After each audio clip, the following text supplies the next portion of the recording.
भाई भाई भाई भाई वो भाई के फरमाइश आई रही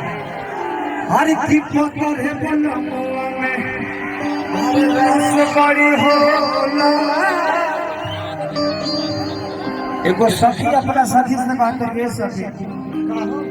हमर पातरे बाबा की बड़ी खतरे बा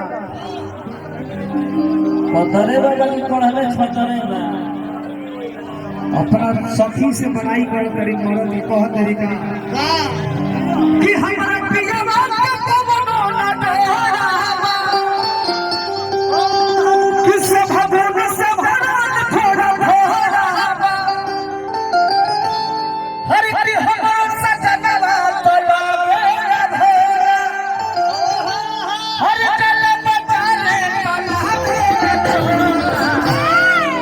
बोला ये से लड़का वाला की टोसी तो मोगरा बोल जाएगी पतरे बोलो